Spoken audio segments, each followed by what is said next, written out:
Hello friends. Current unplug by Rajiv के आज के वीडियो में हम समझेंगे कि मंदी के दौर में कैसे सुरक्षित रखें हम अपने निवेश को।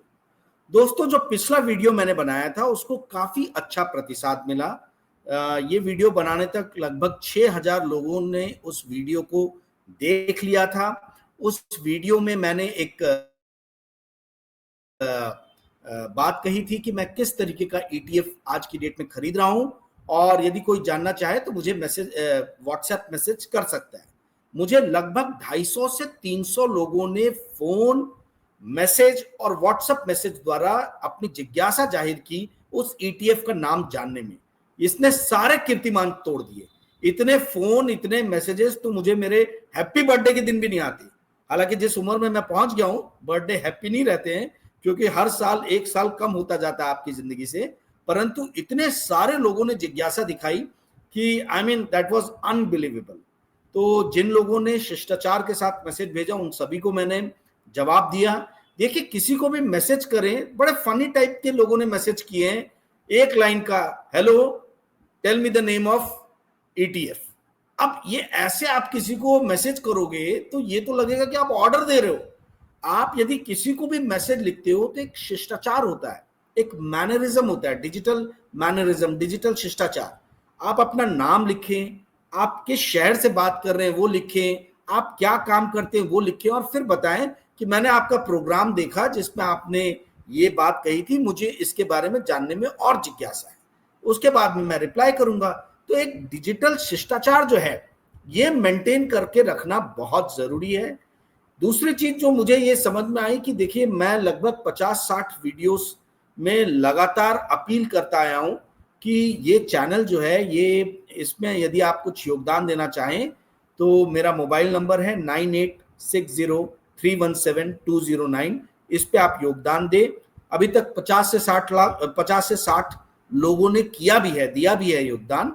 परंतु आई मीन जिस हिसाब से लोग ईटीएफ के नाम जानना चाहते हैं और जिस हिसाब से योगदान हुआ है, इसमें बहुत भारी अंतर है। लगभग 25% लोगों ने ही पिछले 2 महीने में योगदान दिया होगा, परंतु जिज्ञासा सिर्फ एक वीडियो देख के 250 से 300 लोगों ने दिखाई। तो ये भी बताता है कि बहुत सारे लोग जो हैं बिना योगदान दिए हुए चीजों को जानना समझना चाहते हैं। इसलिए जैसा कि दोस्तों मैंने आपको पहले बताया था कि मैंने 2 निवेश किए हैं। एक निवेश के बारे में मैंने पिछले वीडियो में डिस्कशन किया था, इस वीडियो में भी करूंगा। अगला जो निवेश, जो और दूसरा जो निवेश मैंने किया, जो मैं अगले वीडियो में बताने वाला हूं, वो सिर्फ पेड वीडियोस रहेगा, वीडियो रहेगा। जो मेंबर्स हैं या जिन्होंने योगदान दिया है, सिर्फ वही वो वीडियो को देख पाएंगे। दूसरे लोगों के लिए मैं वो फ्री नहीं रखूंगा, क्योंकि कई लोगों ने बड़े बेहुदा मैसेजेस भी किए हैं कि मैं लोगों से पैसे लेके मार्केट में लगा रहा हूं। दोस्तों, आपको पता नहीं है, एक वीडियो का सिर्फ थंबनेल बनाने में 250 से 300 रुपए लगते हैं, 200 से 300 आप समझ लीजिए। और उस वीडियो पे कमाई होती है 40 रुपए, 50 रुपए, 80 रुपए, 100 रुपए। यानी हर वीडियो में 200, 150, 200 रुपए का नुकसान होता है। वो कहां से आ रहा है पैसा? ये सिर्फ थंबनेल की बात कर रहा हूं। ये इंटरनेट कॉस्ट, पावर कॉस्ट, मेरा अपना खर्चा जो मैं आप लोगों से बात कर रहा हूं, ये कुछ भी नहीं जोड़ रहा हूं। तो ये पैसा आ रहा है जो लोग 50-60 लोगों ने अभी तक योगदान दिया है, उसी से आ रहा है। जिस दिन मुझे अपने घर से पैसे डाल के आप लोगों के लिए वीडियो फ्री में बनाना पड़े, मैं उस दिन ये चैनल बंद कर दूंगा। ये चैनल में यदि मैं फ्री अगर कुछ इंफॉर्मेशन, नॉलेज दे रहा हूं, तो आप लोगों को भी उसका कॉस्ट बियर करना पड़ेगा। यदि आप सोचेंगे कि ऐसा नहीं होगा, दूसरे कॉस्ट बियर करेंगे, तो अब से जो इंफॉर्मेटिव वीडियोस मैं बनाऊंगा वो सिर्फ पेड मेंबर्स या जो मेंबर्स जिन्होंने योगदान दिया है या जिन्होंने चैनल ज्वाइन किया है, उन्हीं को मैं दूंगा। आप बोलोगे योगदान कैसे दे सकते हैं? मोबाइल नंबर मैंने आपको पहले ही बताया है कैसे दे सकते हैं। यदि वो आपसे नहीं हो रहा है तो एक ज्वाइन का बटन है, सब्सक्राइब के बटन के नीचे हर वीडियो में आता है, ज्वाइन बटन को क्लिक कीजिए। उस पर 159 रुपीज का 1 मंथ का सब्सक्रिप्शन है, आप वो ले सकते हैं। तो अब से ये लास्ट वीडियो है, इंफॉर्मेटिव वीडियो फाइनेंशियल फ्रंट पे, जो मैं फ्री ऑफ कॉस्ट दे रहा हूं, क्योंकि बहुत सारे लोगों की अवधारणा गलत बन रही है कि मैं पैसे बना रहा हूं, मतलब ये आप लोगों से लेके ये जो पूरा चैनल चल रहा है बहुत भयानक नुकसान में चल रहा है।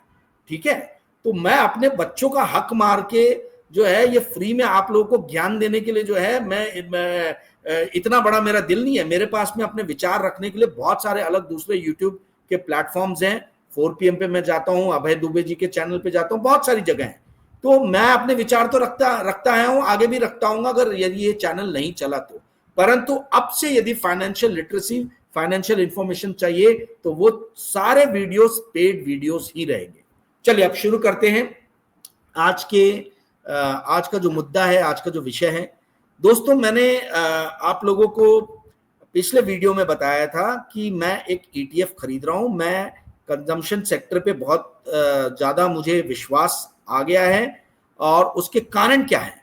उसके कारण है 3। पहला कारण ये कि इनकम टैक्स में रियायत दी गई है तो लोगों के हाथों में पैसे बचेंगे। जो एग्जम्पशन लिमिट है वो बढ़ा के 12 लाख की कर दी गई है। दूसरा, GST में जो अभी कट किया गया है उससे थोड़ा बहुत लोगों को फायदा होगा, उनकी जेब में पैसा बचेगा। और तीसरा ये कि रिजर्व बैंक जो है वो रेपो रेट कम कर सकता है। इंटरेस्ट रेट जो है पहले भी कम किया है, आगे भी कम कर सकता है। तो इंटरेस्ट रेट नीचे आएगा तो ये कंजम्पशन को एक बूस्ट देगा। तो ये 3 अलग अलग मेडिसिन या डोज हैं जिसने मुझे कंजम्पशन सेक्टर के ऊपर में बुलिश बनाया। परंतु उसके अलावा और भी रीजंस है जो मैंने पिछले वीडियो में बनाए थे, फिर से संक्षेप में बता देता हूं कि जब भी मंदी का दौर आता है तो जो सबसे ज्यादा कहिए कि मार्केट को जो है वो बचाता है जो सेक्टर, वो है कंजम्पशन, और उसमें भी कंज्यूमर स्टेपल्स। ठीक है, कंज्यूमर स्टेपल्स यानी खाने पीने की चीजें जो हुई, जैसे कि बिस्किट्स हो गए, कोल्ड ड्रिंक्स हो गए, बेवरेज हो गए, फूड एंड बेवरेजेस बेसिकली। ठीक है, तो मैंने जो लास्ट आप लोग को बताया था कि कंजम्पशन में मैं इन्वेस्ट कर रहा हूं, वो बेसिकली ICICI का कंजम्पशन ETF था। उसमें बहुत सारे लोगों को कंफ्यूजन इसलिए हुआ क्योंकि उसमें 2 ICICI ने ETF बनाए हैं कंजम्पशन में ही। एक है FMCG ETF, ICICI Nifty FMCG ETF, और एक है ICICI कंजम्पशन ETF। ठीक है, तो मैं जो बात कर रहा था वो था ICICI FMCG ETF की, जो मैंने आप लोगों को भेजा भी, जिन भी लोगों ने शिष्टाचार से मुझसे ये व्हाट्सएप पे सवाल पूछा उनको। ठीक है, अब आप बोलोगे कि भाई कंजम्पशन ETF नहीं, FMCG ETF क्यों? देखिए, FMCG कंजम्पशन एक बड़ा बास्केट है, उसका एक पार्ट है FMCG। ये जो FMCG ETF है, इसकी जो टॉप होल्डिंग्स है वो वही कंपनीज है जो मुझे चाहिए, पर मैं इंडिविजुअली इन सब कंपनीज में पैसे डालने के बदले मैंने सोचा कि एक ETF ही खरीद लेता हूं जो अलग अलग कंपनीज में एक्सपोजर ले। तो ये ICICI का जो FMCG ETF मैंने परचेज किया है, इसकी होल्डिंग में 17 कंपनीज है, और जो टॉप 5 होल्डिंग्स है उसमें ITC सबसे ज्यादा, उसका वेटेज है 31.65%। फिर आता है HUL 20.73%। फिर थर्ड आता है नेस्ले 7.28%। फोर्थ आता है टाटा कंज्यूमर 6.09%, और ब्रिटानिया आता है 6.03%। तो ये टॉप 5 होल्डिंग्स है, सब खाने पीने वाली हैं। ये देखिए, भारत की विशेषता क्या है? भारत की विशेषता जो है, यूनिक सेलिंग प्रोपोजिशन जो इंडिया का है, वो है इसका लार्ज पॉपुलेशन बेस। ठीक है, जो पॉपुलेशन बेस जो है हमारा, ये बहुत बड़ा है। तो ये जो हमारा लार्ज पॉपुलेशन बेस है, ये हमारी सबसे बड़ी ताकत है। और यदि आर्थिक मंदी के चपेट में भी विश्व चला जाए तो भारत की जो अपनी विशाल जनसंख्या है, उसके दम पे हम अपनी अर्थव्यवस्था को खींच सकते हैं। ठीक है, तो ये जो हम अपनी अर्थव्यवस्था को खींच सकते हैं, इसमें सबसे बड़ा जो लाभ मिलेगा वो इन्हीं कंपनीज को मिलेगा, इसी टाइप की कंपनीज को, जो इतनी बड़ी पॉपुलेशन के पेट भरने के लिए जो है वो चीजें बनाती हैं, बेसिक चीजें। अगर आपके जेब में पैसा बचा तो आप खाने पीने की ही चीजों में पैसों को अधिकतर लोग खर्च करते हैं। ठीक है, तो ये जो टॉप 5 होल्डिंग्स मैंने आपको बताई, ये FMCG ETF की थी। मेरे पास में कंजम्पशन ETF भी है ICICI का, पर मैंने वो रिकमेंड इसलिए नहीं किया क्योंकि उसकी जो टॉप 5 होल्डिंग्स है वो मैं आपको बताता हूं। उसमें भी सबसे ज्यादा जो वेटेज है वो है ITC का 9.59%। सेकेंड है एयरटेल का 9.36%। थर्ड है महिंद्रा एंड महिंद्रा का 8.48%। फोर्थ है HUL का 7.08%। फिफ्थ है जोमेटो 6.54%। और सिक्स्थ है मारुति 5.82। दोस्तों मैं ऑटोमोबाइल पे बुलिश नहीं हूं, इसलिए मुझे कोई ऐसा ईटीएफ नहीं चाहिए जिसमें महिंद्रा या मारुति या ये सब हो, क्योंकि मैं ऑटोमोबाइल सेक्टर पे एज सच बहुत ज्यादा बुलिश नहीं हूं। तो मैंने इसीलिए कंज्यूमर स्टेपल्स आपको बताया। कंज्यूमर स्टेपल्स में आईटीसी आता है, नेस्ले आता है, एचयूएल आता है, टाटा ग्लोबल बेवरेजेस आता है। इनफैक्ट आज ही इसका सबसे बड़ा एग्जाम्पल देखने के लिए मिला कि कैसे जो है ये सेक्टर जो है ये प्रोटेक्टेड रहता है। देखिए आज जो निफ्टी गिरा है वो गिरा है 0.66%, और जो ये एफएमसीजी का जो ईटीएफ है ये गिरा है शायद 0.33 या 0.34%, यानी लगभग आधी गिरावट जो है वो निफ्टी के मुकाबले एफएमसीजी में आई है, निफ्टी एफएमसीजी में। यानी इंडेक्स जो है, इंडेक्स से लगभग आधी जो गिरावट है वो एफएमसीजी में है। तो जैसा मैंने आपको बताया था कि जब भी मार्केट गिरता है तो ये कम गिरता है, और मार्केट जब बढ़ेगा, अगर मंदी है तो ये बहुत तेजी से बढ़ेगा। तो सबसे सेफ जो है वो एफएमसीजी मुझे आज की डेट में लग रहा है। कंज्यूमर स्टेपल्स लग रहे हैं, कंज्यूमर ड्यूरेबल्स भी कुछ हद तक, बहुत ज्यादा नहीं। कंज्यूमर ड्यूरेबल्स यानी ऐसी कंपनीज, ऐसा सेक्टर जिसमें ऐसी कंपनीज आती हैं जो पंखे बनाती हैं, एसी बनाती हैं, यानी ड्यूरेबल, जो टिके, वॉशिंग मशीन बनाती हैं। परंतु मैं उस पर भी बहुत ज्यादा मैं बुलिश नहीं हूं, ठीक है। तो मेरा मेन जो मैं बुलिश हूं वो कंज्यूमर स्टेपल्स है, इसीलिए मैंने एफएमसीजी के ईटीएफ खरीदे हैं। आप आईसीआईसीआई या आप कोई भी कंपनी के, मतलब जो एसेट मैनेजमेंट कंपनी है उसके ईटीएफ खरीद सकते हो। मैंने आईसीआईसीआई खरीदा, आप कोई भी दूसरे में आप पैसे लगा सकते हो, ठीक है। तो ये आपके ऊपर में है।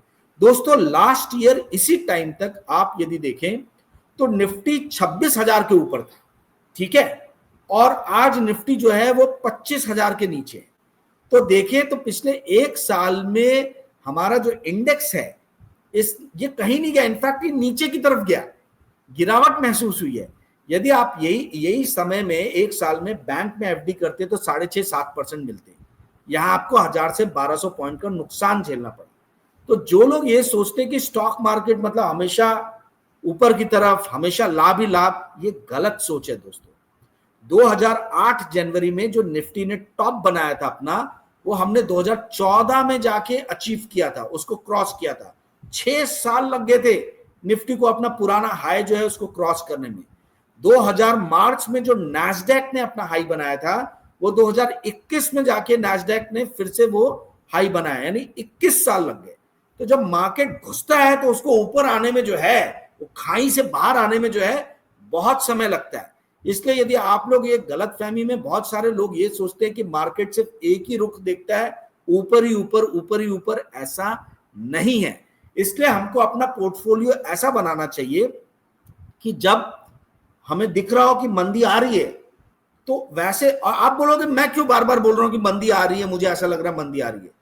दोस्तों जब देश का प्रधानमंत्री आके नवरात्रि के पहले, दशहरा दिवाली का ये जो फेस्टिवल सीजन शुरू हो रहा है, इसके पहले आके राष्ट्र को संबोधित करता है और ये बोलता है कि आपके जेब में पैसे बच रहे हैं, बचत हो रही है, आप घर से बाहर निकलिए और खरीदारी कीजिए, तो इसका मतलब है कि हमारी इकोनॉमी में जो बॉयंसी होनी चाहिए वो बॉयंसी नहीं है।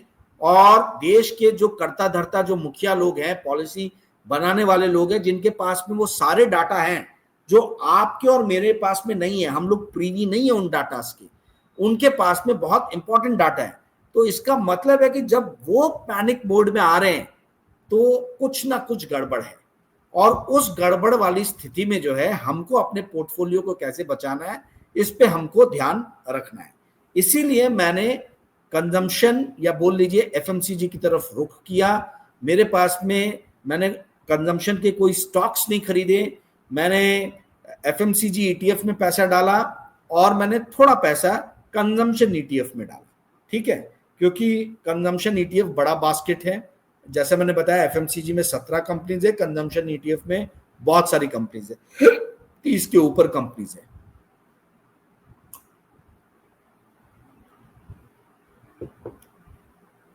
तो दोस्तों ये मूल बात रही ईटीएफ की, जो मैंने आपको बताया कि मैंने क्यों खरीदा है। कंजम्पशन ईटीएफ जो है उसके अंदर में इंडिगो यानी एविएशन वाली कंपनी, उसके अंदर में अदानी पावर जिससे मैं हमेशा कोसों दूर रहना पसंद करूंगा, है ना, वो भी है। उसके अंदर में यूनाइटेड बेवरेज भी है, यूनाइटेड बेवरेज तो एफएमसीजी में भी है, बट अदानी पावर भी है, टाटा पावर भी है। मुझे इन सब सेक्टर्स में नहीं रुचि है, मुझे इन सब सेक्टर्स में जो है वो नहीं एक्सपोजर लेना। आप बोलोगे कि क्यों नहीं रुचि है? दोस्तों एक और आप लोगों को मैं काम की बात बताता हूं जो हमेशा ध्यान रखना, कभी भी उसी सेक्टर में आप निवेश करें, उन्हीं कंपनीज में आप निवेश करें जिसके पास में प्राइसिंग पावर हो। पावर सेक्टर या इंफ्रास्ट्रक्चर में जितनी भी कंपनीज हैं, आप देखिए 2008-9 में इंफ्रास्ट्रक्चर सेक्टर में बहुत तेजी से उछाल आया था, परंतु 2015-16 तक आते आते आधी से ज्यादा कंपनीज बैंकरप्ट हो गई थी, एनसीएलटी में चली गई थी। क्यों ऐसा हुआ? क्योंकि ये लॉन्ग गेस्टेशन पीरियड वाले प्रोजेक्ट्स में काम करती हैं। एक पावर प्लांट को बनाने में 4 से 5 साल लग जाते हैं, ठीक है, और इसमें बहुत ज्यादा इन्वेस्टमेंट चाहिए। और सबसे बड़ा नुकसान ये है कि प्राइसिंग पावर आपके पास में नहीं है। स्टेट इलेक्ट्रिसिटी रेगुलेटरी कमीशन जो है, जितना परसेंट वो आपको पावर के प्राइसेस बढ़ाने के लिए बोलेगा, आप उतना ही बढ़ा सकते हो, आप उससे ज्यादा टैरिफ हाइक नहीं ले सकते हो। तो वो सेक्टर जिसके अंदर में प्राइसिंग पावर नहीं है कंपनीज के हाथ में, उस सेक्टर में मैं निवेश नहीं करता। एफएमसीजी कंपनीज जो है अपने मन से दाम बढ़ा सकती हैं, लोग खरीदना चाहे खरीदे, नहीं खरीदना चाहे ना खरीदे, परंतु प्राइसिंग पावर जो है वो उनके हाथ में है। वो कोई रेगुलेशन के ऊपर में जो है वो उनके प्राइसेस डिपेंड नहीं करते। तो हमेशा ये ध्यान रखें कि उसी सेक्टर में पैसा डालना है जिस सेक्टर में कंपनीज के पास में जो है वो प्राइसिंग पावर हो। तो कंजम्पशन में मैंने जैसे बताया आपको कि अदानी पावर है, आपका टाटा पावर है, इनके पास में प्राइसिंग पावर नहीं है। Max health care, Apollo hospital, इस टाइप की भी कंपनीज हैं कंजम्पशन बास्केट में, ईटीएफ में, परंतु मुझे कोई बहुत ज्यादा दिलचस्पी रुचि उसमें भी नहीं थी। इसीलिए मैंने मेनली एफएमसीजी में इन्वेस्ट किया, और एफएमसीजी ईटीएफ के ही बारे में इसलिए मैं मेनली बात कर रहा हूँ। ये जो आईसीआईसीआई का एफएमसीजी ईटीएफ मैंने लिया, इसमें 31% जो होल्डिंग है वो, जैसे मैंने आपको बताया कि आईटीसी की है, एचयूएल की 21% के आसपास में है, और नेस्ले की 7.28% के आसपास में। तो कुल मिला के जो टॉप 3 होल्डिंग्स है यही 59.66% यानी लगभग 60% है। और ये 60% जो होल्डिंग है, ये तीनों कंपनीज के पास में अपनी प्राइसिंग पावर है। तो ये मेरे ख्याल से जो है ये सेफ बेट मुझे लगा, इसलिए मैंने ये सेफ बेट जो है वो उस पर अपना पैसा लगाया। दोस्तों लास्ट ईयर जो इंडिया ने टोटल, इंडिया में हम लोगों ने, हाउस होल्ड्स ने, नागरिकों ने मिलके जो परचेज किया था वो कुछ 244 लाख करोड़ का था, 244 लाख करोड़ का। एसबीआई रिसर्च का ये डाटा है जहां तक मुझे याद आ रहा है।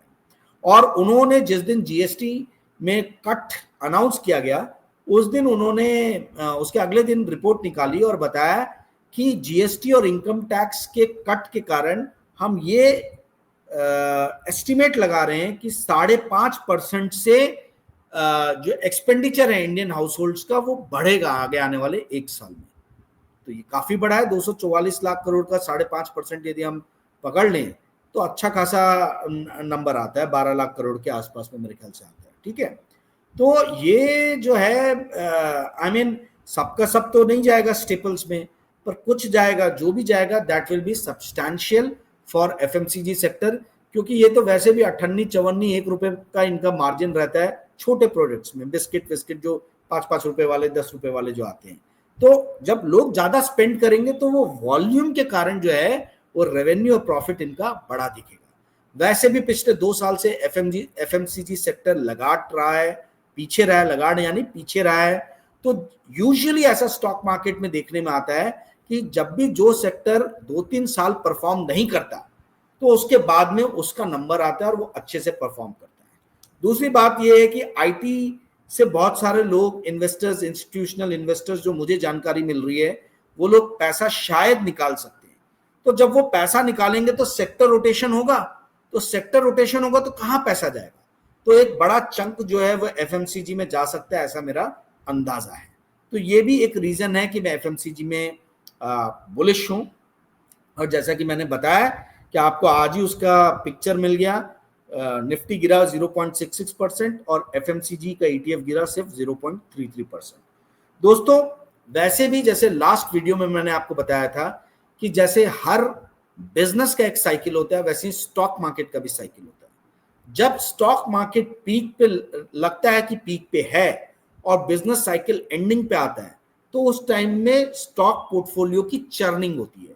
ये सारा मैक्रोवेव इन्वेस्टिंग में आता है। मैं मैक्रोवेव इन्वेस्टिंग पे भी 2-3 एपिसोड बनाऊंगा, सब पेड रहेंगे। उसमें मैं बताऊंगा कि सेक्टर रोटेशंस जो है ये फंड मैनेजर्स कैसे करते हैं, उसके बारे में मैं आपको बताऊंगा। किस तरीके से आप लोग भी जो है वो सेक्टर रोटेट करने के ऊपर में रिसर्च कर सकते हैं, अपना दिमाग दौड़ा सकते हैं। तो ये मैं आने वाले दिनों में जल्दी मैं इसके ऊपर में बनाऊंगा, ठीक है। हो सकता है संडे को मैं पहला पेड वीडियो बनाऊं जिसमें मैं ये बताऊं कि दूसरा निवेश जो है वो मैंने कहाँ किया है, ठीक है। तो दोस्तों आज का वीडियो थोड़ा बड़ा हो रहा है। मैंने जैसे कि आपको बताया कि जब भी पीक पे आ जाता है स्टॉक मार्केट और बिजनेस साइकिल नीचे आ जाता है, उस टाइम में कंज्यूमर स्टेपल्स जो हैं, खाने पीने वाली चीजें, वो बेस्ट बेट रहती हैं आपके अपने पैसे को प्रोटेक्ट करने के लिए, ठीक है। तो ये चीज को आप ध्यान में रखिएगा। दोस्तों वीडियो यहीं एंड करता हूँ, 20 मिनट के ऊपर हो गया है। आप लोगों का भी ज़्यादा स्टेमिना नहीं रहता है वीडियो देखने का, लंबे लंबे वीडियोस देखने का। तो यदि आपको आज का वीडियो पसंद आया होगा तो कृपया करके इस वीडियो को लाइक और शेयर कीजिएगा, दोस्तों के इस चैनल को सब्सक्राइब करने के लिए बोलिएगा, और हो सके तो इस चैनल को ज्वाइन कीजिए। ज्वाइन यानी कि पैसे देके ज्वाइन कीजिए, या फिर जो भी आप अनुदान देना चाहें, जो भी आप सहयोग देना चाहें। मेरा मोबाइल नंबर है 9860317209। इस पे जो भी आपको ठीक लगे आप कंट्रीब्यूट कर सकते हैं। Thanks friends, good day, bye.